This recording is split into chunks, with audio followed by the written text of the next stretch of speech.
And we are live. Oh my. Episode 7, 80. 80? 80. 80. Ooh. Hey, our 80th episode. 80 days. I'm so excited for this one. Yeah, man, this is amazing. Like 80 days of filming, 80 Mhm. days of meeting new people, and on our 80th, we have Morgan Van Diepen, right? Yeah. Pleasure. And it's a pleasure to have you on the show. And she comes from ABAdVisualize, Mhm. which is you want to tell us a little bit about that, Alice? Yeah, sounds good. I mean, Morgan can probably tell us more about that. I mean, yeah, true. No. Yeah, so tell us That's about also ABAdVisualize, Morgan. Yeah, What is it? so I'm a BCBA board certified behavior analyst. My husband is a visual designer, so we came together to make ABAdVisualized, which is kind of hopefully what it sounds like. It's just a book of ABA visualized into step-by-step strategies. Basically, instead of everything being taught through like research articles and PDFs and wordy explanations, text-heavy books, we're just taking that same important information and putting it as a visual guidebook, and it's written for parents and teachers. Amazing. Morgan, I really love what you do just because a lot of the time in like with BCBAs or ABA culture, it's very jargon heavy. It's very technical. It's like, this is what you're trying to do. This is how you work with kids, right? Yeah. But in principle, it's all, just how to raise kids. Yeah. In a way, internationally, we can agree in all kinds of communities, So, Yeah. I thank like that you brought the international piece of it, especially because, this is an international bunch here, but that was our intention from the beginning of what are parents' problems that they have across the world, across cultures. They want their kids to have more communication, be able to manage problem behaviors. That's what we focus on, and we try to make it just inclusive for everyone. Amazing. All right.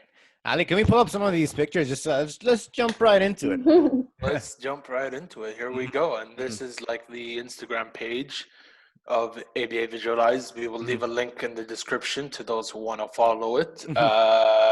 So how did this start? Yeah. Yeah. So it kind of started just like out of a normal like husband and wife conversation. My husband Bao saying like, well, like, what do you do every day? Like, you go out and you visit clients and you go to different houses, but like, what are you actually doing? It's kind of hard to explain what we do. I don't know if other people in the field feel that same way. You're kind of like, yeah, I work with people with autism, but also other disorders and also kids and also adults. And he's like, but what do you actually do? So like, they're having a tantrum. What do you do? And I was kind of walking him through it, and he was saying, it really sounds like that it's like step by step, like kind of a flow chart. If they do this, then you do this. If they do this, then you do this. So we kind of just sat down and like sketched it out. And that's how we came to realize that a lot of the strategies we use, that one is a good one, the yellow page. Let's go to the yellow one, Ali. Yeah. Because here you can see like a strategy like token economy, but it's like, okay, this is step by step what it looks like. And so, of course, I didn't make up any of these strategies, but we did, to my knowledge, we're the first person to really visualize them as a step by step. Thanks for the like. You got it. Wow. Yeah. Because I've never seen like something so simple, like how to increase compliance, right? Click on that one, Ali. Which one is that? Right. The bottom right. This? Mm-hmm. All right. Sure. How to follow through also. Yeah. Because it just. So this is the 3-step prompting is like the technical term, but we're calling it follow through. So we're not doing the behavior jargon here. So you can see like the gesture model is the step 2. And then the next step would be like a full physical prompt. But it's just broken down into a simple visual instead of being like, if they don't, like after you say the SD and they don't listen, then do this prompt. Like parents don't know what that means. And so this is like, here's a simple explanation. We chose a visual like example of this to hopefully like show how to do the skill in real life. Amazing. Yeah. And I think that like, of course, like behavioral therapists work with a lot of people with autism or developmental disorders, or challenges, but it's like everyone, all parents can like learn how to teach social skills, for example. Like these are things that are fundamental, like how we communicate or how we are as human people. And a lot of parents don't teach their kids necessarily how to teach social skills. Yeah, and that it can be done just in an everyday thing. So I'm also something that kind of ABAdVisualize is really growing into now. Like it started as a book, now we're really growing into a whole company, and which is very exciting for us. But also I'm realizing, you know, I as a BCBA am very, very passionate about like everything should be applied skills. So how can we really help the kids with like things that are the most important? And if, you know, someone has a goal where they're going to be doing matching, like, yeah, that's important, but having to be like to sit at a dinner table like that picture you showed, being able to talk with their family, that is so important to like their quality of life, which is what of course is the center of our field. So in the book we visualized all the examples are things that are really like priority skills, I would say, from like the expertise is I really want to focus on applying things in a way that are really significant to the kid. Wow, amazing. And I saw that on the beginning you started off talking about play, right? Yeah. And teaching kids how to play. Like that sounds kind of strange. Like how do you teach a kid to play? I'm 100% sure like there are a lot of parents out there who are like, why am I supposed to teach my kid how to play? Yeah, why? Not even why? now, but why? Yeah, but why? Okay, so why do parents need to teach their kids how to play? It's such an important question because a lot of kids, or a lot of parents, if you have a child with a diagnosis, then they're behind, right? So you're like every single day they need to be like sitting and learning. Like then it just becomes so intense, like tutoring, like, okay, now we need to do this and this and this. That would be so stressful if you were the child, like all day long, you're just doing things that you're bad at. And on top of that, you have like already like a challenge, you know, to begin with. You don't need even more burden on top of that.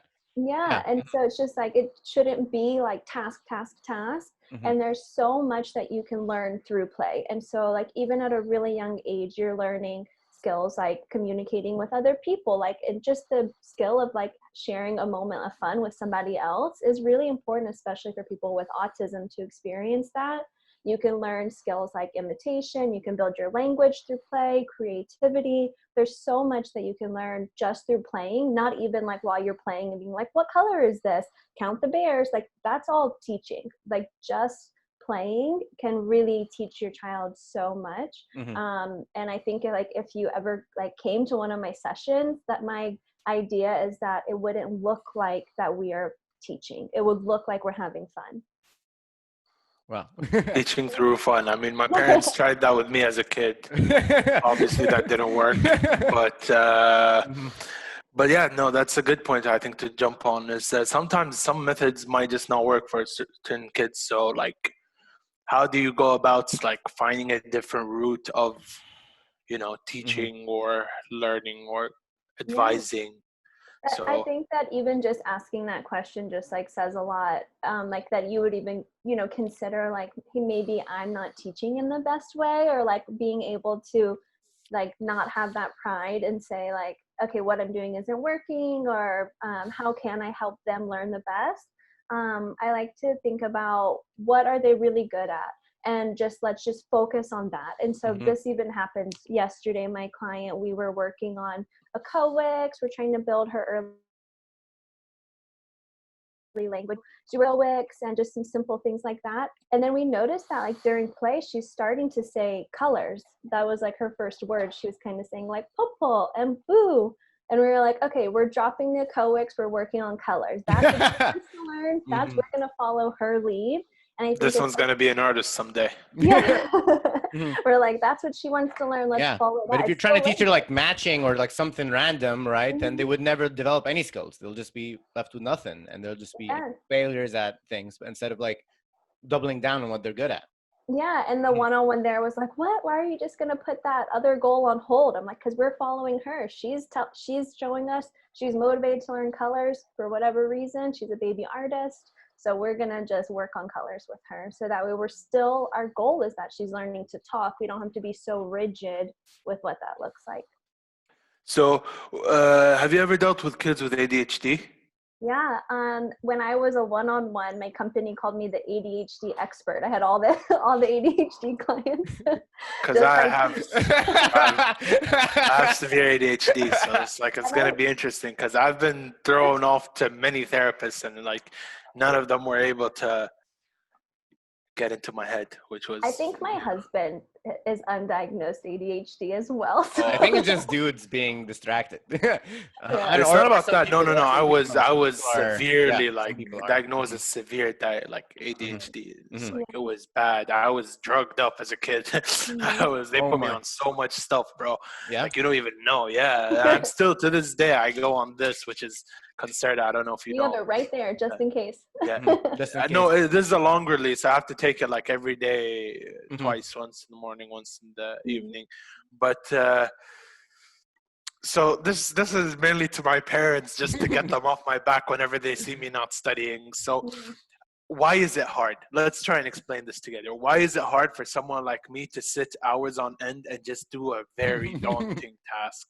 Yeah, I think that it's, I'm not a clinical expert on the different diagnoses. I want to start with that. Mhm. But I think just through my personal experience with it, if you have ADHD, you have difficulty with concentrating for long periods of time.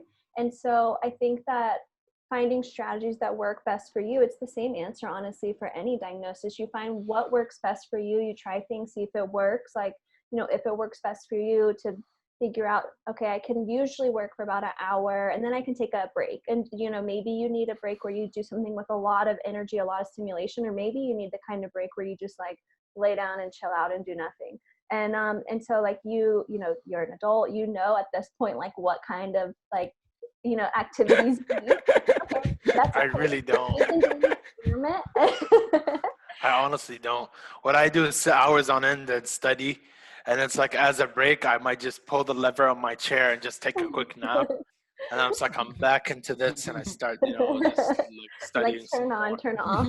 Pretty much, yeah. That's the only thing that seems to work with me. Yeah. I wish I can find something where it's I'll go do a painting and I'll be refreshed, but no, it just nothing works with me. Mhm. You don't play video games in your spare time? Isn't that I don't have the time. You don't have the time for that. Because a video game generally takes 30 minutes to an hour, and I don't have 30 minutes to an hour. When you have exams and stuff, yeah. Mm-hmm. Yeah, and it's with my life and what I do, it's I'm always under examination, condition, and just yesterday was it? My mom, I was chilling with my mom, and she kept staring at my head. I told you the story, I think, and she just goes "God damn, you got a lot of white hair on you." I was like, life's fun, people get stressed. I'm stressed. Yeah, I think that one of the a tip for that is if you know that you get distracted a lot, it's not necessarily about quantity, the amount of time that you're doing something, but try to have higher quality. And so that's something that I work on a lot with the clients that with ADHD is it's not necessarily about getting them to attend for 20 minutes, but making, even if it's 10 minutes and it's really focused and engaging, to me, that's better because, you can probably attest to it. When you're studying, you're reading and you're reading the same thing 3 times in a row. You're okay, I studied for 1 hour and I don't remember anything. It would have been better if you were okay, I'm going to super focus, get my highlighter notes, whatever it is, or, take audio notes, whatever works for you, and then do that for a short time and then take a break from it. Well, have you heard of the hyper-focus thing? I don't know if you've heard about this or not, but I genuinely believe what is the hyper-focus thing? With kids that have ADHD, when they do something that they really enjoy, they go into the state of mind where they're hyper-focused, and it's tunnel visioned into this specific thing, and they can concentrate hours on end more than a normal psychic person. So what's yours? What's your hyper? Are you hyper-focused right now? I would like to assert my Fifth Amendment rights by not. No, I'm just kidding. Mine is usually it's either doing this or when I sit down and I write, just write whatever that comes to mind. I can do that for hours on end. Yeah, that's cool. All I need is my my smoke and my water, and I'm good to go. And I could sit hours on end just writing about life, I guess. It's similar to, a lot of people experience this with autism as well. Not everyone, but sometimes people with autism have a really kind of rigid interest. And I think that that's what is often personified in the media is that type of people with autism, that they have that interest and they're an expert kind of savant kind of thing. Savant theory. Yeah, I heard about that. Have you watched The Good Doctor? No, I haven't. I just You binged should. Love It's on the Spectrum. Have you seen that one? Love on this. no, I Oh, haven't. that's a good one. That's adorable. I didn't watch that, but like The Good Doctor is basically about this savant autistic doctor who was like a medical miracle genius, you know, Mhm. and it's really good. Like I highly advise anyone That's funny. to What do watch you that. what do you think of Love on the Spectrum, Morgan? I loved it. I have to say. So I loved for basically two main reasons. One is I really liked that they showed a range of what autism can look like in adults. I liked that the media is starting to show individuals that you can see that they're really sometimes struggling with a very easy Mhm. small talk conversation. And I think that that's really good for reducing stigma relating to autism, is showing it's not always that cute, quirky middle school boy who has a big interest, but also there's a lot of struggles that these people face. And so I like that part of it. And I also thought the lady on there, the like expert that was helping them with the relationships, I thought she did so amazing. I was really happy to see, professional portrayed in a really great light. And I love that she talked to each person really like as a person and not like as a person with autism. She was just like, well, what's important to you? Are you interested in dating? What kind of hobbies do you like? And those are questions that you would ask anyone, like a normal conversation. Mm-hmm. And it's interesting to see like how that show just made me realize how people sometimes just have natural human behavior that that a lot of people just don't have it. Like I can go and talk and converse and very natural here, but like I'm sure like would be very hard for someone who doesn't have that like communication skill to do that. And it's cool. Yeah, you just got to teach them, right? You think people can be taught most things, or Yeah, I do think limits? so. Mhm. I think that it's hard to teach being comfortable, like feeling that it's not hard. And so I think that even for, I've worked with some adults with autism that we've worked on conversation skills, dating skills, interview skills, and they can get really good at it, but they still, tell me I still feel like this is hard. And I feel like afterwards I need to like kind of decompress from it. And I think that is because it's part of the disorder, is that is a challenge. I think that they can practice like us. I can be bad at something and practice enough and be okay at it. I still might feel, like I'm not the greatest at it, but I can practice and get better. And I think it's the same. Amazing. All right. I want to circle it back to play. Yeah. Right. Let's talk about I want to talk about video games. I'm sure if you work with kids now, Yeah. you work with a lot of kids who play a lot of video games, right? What's the difference between playing a video game and this imaginative play you're talking about here? So I think like when you're playing a video game, are you talking about like playing by yourself a video game, like just doing Minecraft by yourself, Sure, or like Minecraft by yourself. You that example. yeah. So I think that with Minecraft, like playing by yourself, it can kind of tune into the piece of autism where it is really like you can get focused on one thing, like you were talking about before, and there's things like you can build, and it's kind of like a challenge, and so it's something that you can really like focus on and do better, like for your character and build all these different things. So I think that's a little bit different than playing in the real world, because there's all different kinds of objects that you can manipulate. Pretend play, you can kind of do that, maybe on video games as well. So it might be like a good bridge to, go from someone who's really into video games and is not playing in real life to kind of incorporate some of those other things. Like you could tell them like, hey, maybe you can, like in Minecraft, maybe you can try building and give them an example of something that'd be like a pretend play. Can you build a castle and like pretend like you need to rescue somebody? And then, so it's kind of like a bridge to doing it in the real life. Interesting. So what is the number one struggle parents have when they are raising their kids? What do you think is like the number one issue you always see it? Like it's always the reason. That's hard. Yeah. I think maybe following instructions is one that I get a lot. A question just across the board. Yeah, like following instructions that can do with like transitions, like time to get off this, or I said let's get ready, or following instructions like relating to homework. So basically just doing tasks that they don't want to do. Okay, and how do you think, like, what is the solution to that? So that's, we have a lot of strategies visualized in the book about this, just building compliance. It doesn't really matter what the task is. It all kind of comes down to if you're telling your child to do something, they don't want to do it, doesn't matter what that is. You can use a few different strategies. Priming is one that's super easy for parents to do. That you're just saying like, okay, in 5 minutes you need to do this, and then you can maybe say like, in 1 minute you need to do this. The key is they have to remember that they said 5 minutes and come back and make sure you follow through. That's the easy one. Also the like pre-mac, the first then. So basically giving them motivation to do the task. So, okay, first you need to clean up your dishes and then you can play Minecraft. So like building in that motivation from the beginning. I like those two strategies because they're kind of like the bang for your buck. They're really easy to do. You can use them across all different types of instructions. They're easy for parents to remember. So those are kind of my two go-tos. Mm-hmm. Wow. And just parenting is hard. It is very difficult. There's a lot and you can always, learn more and get better. I just think that I know prevalent, there are like two kinds of parents. There are parents that let their kids do whatever they want. Anything you want, you can do. Anytime you want to play on the iPad, you can play, just leave me alone. Or there are parents that are like, no doing this, no freedom, you do what I say at all times, anything I say, without like giving them some kind of like individuality. Like what's the good mix in between of like being firm but also like freeing?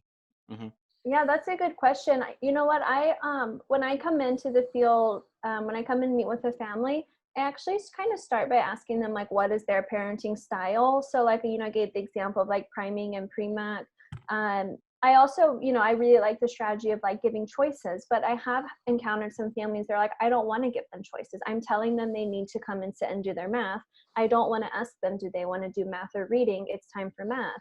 And that is more on the firm side. But you know what, I'm going to say, like, I respect that. That's your parenting style. I think that different cultures have different, levels of being more lax and more firm.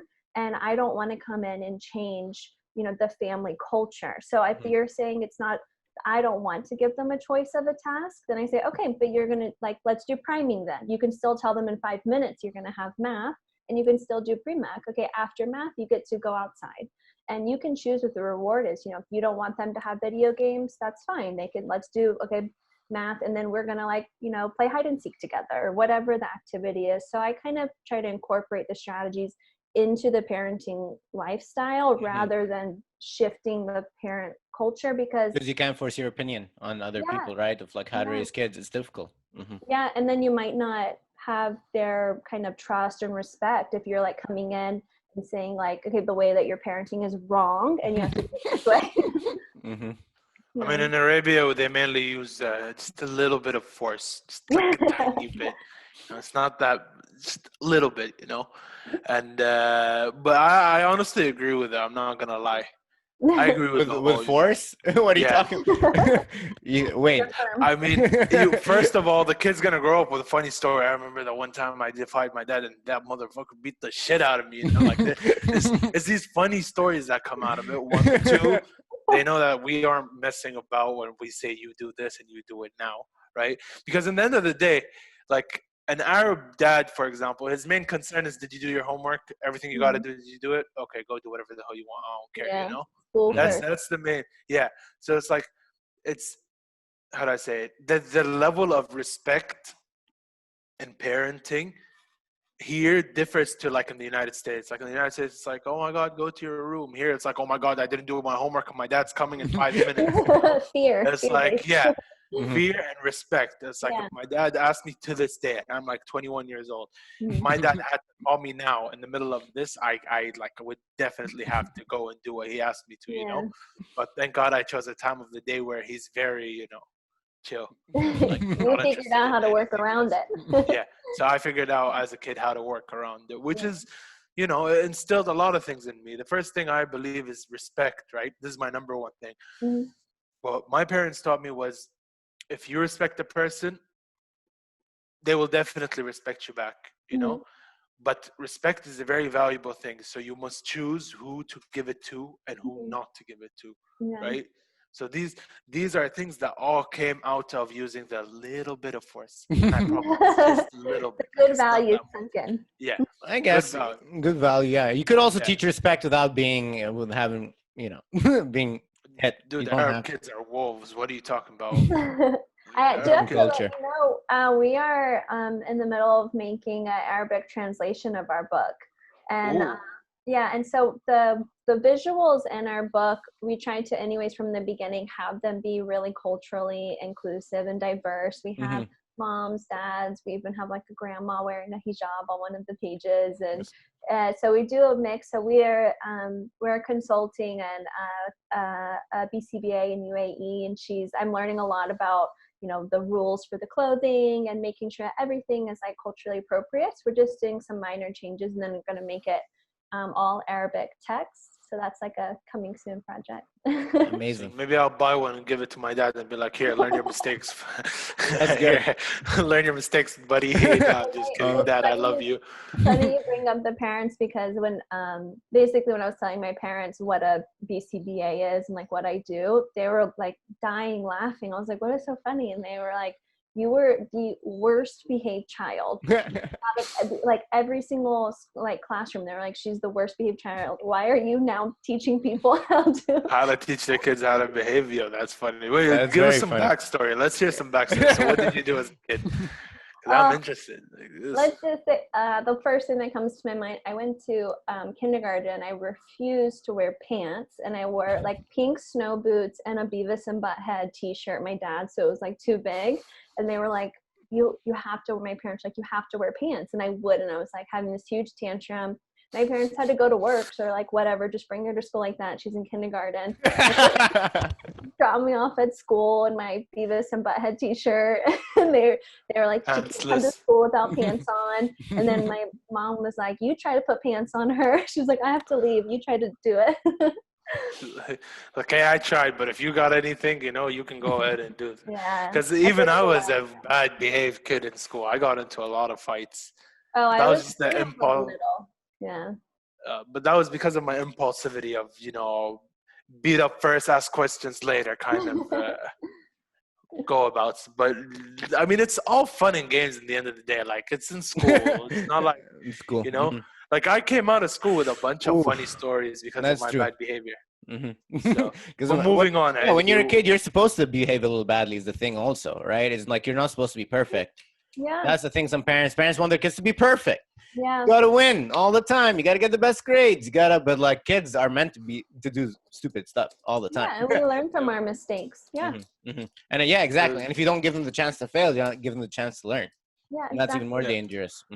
Yeah. I mean, this is also like, this is also something huge. Like we like, not we, but like my parents and most parents in this part of the world usually have the idea of make these mistakes now since you're a kid, Yeah. because if you do the same mistakes when you're older, the law is gonna, get involved here. Like, so make these mistakes, get into fights, we'll teach you no, don't get into fights, right?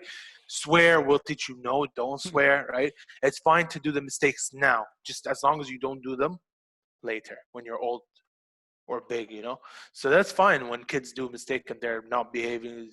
Like, I remember I used to come back home from school and tell my dad, I got like in trouble. Okay, he'd get angry, but now when I talk to him about it, he goes like, hey, remember the time I had to pick you up because you were suspended and you never told me?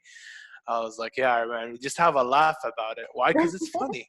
End of the day, it's funny, It's pretty cool. And I think the same kind of idea, if you like, not like what you were saying about not letting parents be scared for their kids to make mistakes. I actually see that a lot when I'm teaching like self-care tasks, and so things like cooking a meal for the first time, and I see like the parents are kind of like hovering over, like, oh no, he like, he spread the peanut butter like it's too much. Like, maybe like he put the sink like he put the fork in the wrong sink or something like that. I should fix it.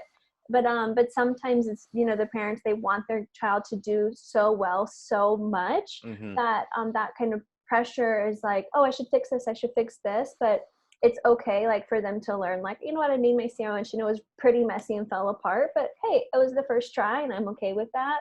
And I think that, I do a lot of parent training, and that's a topic that comes up a lot, is it's okay for them to make a mistake and for us to not jump in and fix it right away, because that's how we naturally learn. And just because, they have a disorder, diagnosis, whatever you want to say, that doesn't mean that we have to come in and do everything for them.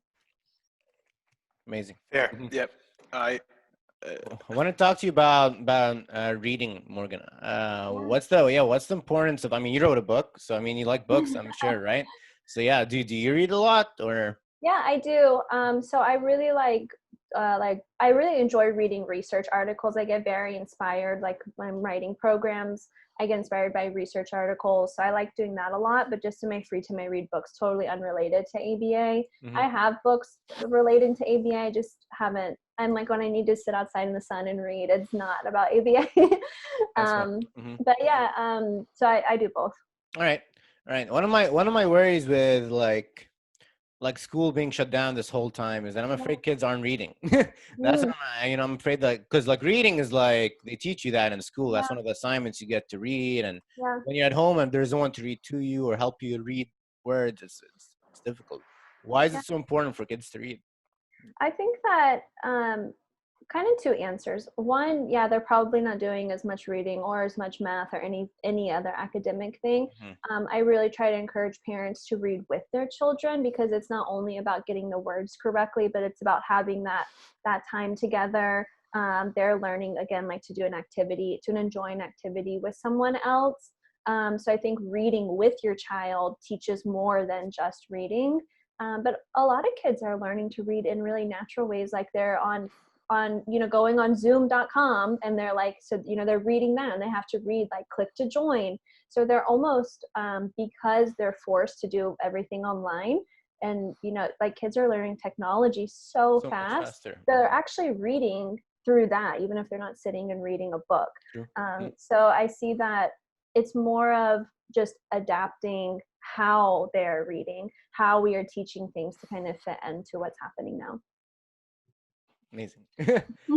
Sounds good. Yes, it does.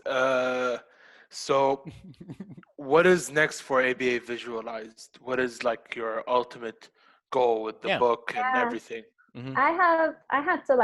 I painted a whole wall. We have an office. I'm painting a whole wall chalkboard paint, because I need to like get all my ideas out. I have to like pick one at a time. Really, one of my biggest passions is, personal passion is, I really love traveling, learning about different cultures. My husband and I have gone, several countries all over the world and lived in different countries as well. And so I would really love to combine ABAdVisualize with that. So from meeting different cultures, I've been so inspired about using ABA to help countries that don't have access to that.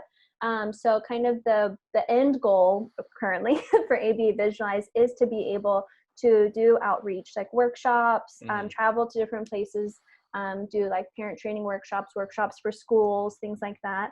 I will say we're starting to do this in the past few months. I've done a few of these workshops, one in Mexico, one coming up in Fiji, and so just a few kind of things. We did a workshop last weekend, and we had like 6 different countries present. Wow. So that's something that is starting to happen. But I would say I'm definitely like passionate about spreading how ABA can help people around the world, and not so much focus on my like local community, but the communities that don't currently have access to that. What communities don't have access to the States has it? Where else? So this kind of came about from, I was living in Amsterdam with my husband. He's Dutch, and when I was living there, the Netherlands has a lot of great social services, great schools, great healthcare, all of these things. But what I realized when I was trying to do ABA services there is that a lot of schools were saying, like, we don't need ABA, we don't have behavior problems at our school. And my role was way more about advocating for ABA services and like teaching, the culture, the schools, it's okay that you have behavior problems. I know that in your whole school, not everyone is perfect. It's okay.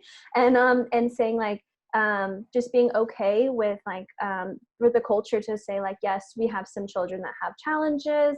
I'm open to getting support. And so I was really surprised that in a country that is so progressive in services. I think I thought they'd have that in Europe, right? Like ABA. So they have it, yeah. And so if you look on like the amount of BCBAs in each of these countries, of course, it's nothing like the United States. But even if there are BCBAs there, just from my personal experience, that there was a lot of barriers with people not like wanting it, but maybe like knowing about it and like recognizing what ABA would look like in their community. And then I also had the experience of like with other just cultures, a lot of actually Arabic countries that they're really wanting ABA, but they don't have the services like as widely available as in the United States. So I kind of see in different cultures that they're like, we want it, but we don't have it, or like, we don't know that we want it yet. Well, wow. In these workshops, you're working with parents, right? Yeah. Okay. Yeah, or just like, or just the one-on-one. So the main piece is that we're not using behavior jargon. So I'm not teaching workshops for BCBAs, something like that. Like these are, for parents, for teachers, for the people working with kids that just want that extra kind of behavior expertise. So we are definitely more of that level, just so it's more approachable. Amazing. And what was I going to ask? Yeah. So do you think it's more effective? Let's say you have a certain amount of time, right, to work with a family. Would you put all that energy into working on the parent, or put it into working on with the client or the relationship? Like what have you seen as more effective, like working with parents? Because parents are like less malleable. They're more fixed minded. But I guess if you can get at the root of any problem, right, then you can. Yeah. So ideally, ideally it would be if you could have, if the parents had the time for it and the willingness to do it, ideally it would be us training the parents how to work with the kids, because we want it to be natural. Our idea is that if you're one-on-one, your goal is that you're going to fade yourself out and the child's going to learn naturally from their, their day-to-day life, from their families, just in natural ways as typical children do. So, I'm really, really into like incorporating parents, caregivers, whoever's home into the sessions as much as possible. So that way, when we leave session, it's not like they're only learning for that 2 hours of the day and then you leave. It should be like, let's use those 2 hours to teach the family how they can incorporate learning in their daily life. And it's kind of like we're consulting with the family for what their daily life can look like. Oh, amazing. So I guess we've reached our time. We have reached our time. Yeah, there's nothing else. Yeah. Time goes by when you're talking ABA, am I right? Yeah, so amazing. Thank you, Morgan. Such a pleasure really meeting you and talking to you about this. And I wish you all the best in your future endeavors with ABAdVisualize. And is there anything you'd like to shout out? Anything you want to let the world know? Oh, I don't know. I guess you can just go to our website, ABAdVisualize.com, where we have our book. Oh, I have it here. I'll show you. Oh, beautiful. Wait, let's see it. Can you flip through it? Wow. Oh, wow. Beautiful. All the and it's visualized, so if you can't read, you can kind of guess what through the pictures. It's for ADHD people. They can just look through the pictures. Very simple. Amazing. Well, yeah, Morgan, I really do think like every person who works with kids or has kids in their life can like learn something from this. So definitely check out her Instagram for like pictures, or the website, or the book. Thank you, Morgan. Such a pleasure having you on. Yeah, sorry about that. Thank you. Yeah. Anyways, and if you reach this part, or if you reach this part of the video, please do subscribe and stuff. We will be seeing you guys next. Have you watched any of our old episodes by any chance? Yeah, I did. Yeah. Okay, so you know how we usually end off the episodes. It's a salute to cover the cam, and peace.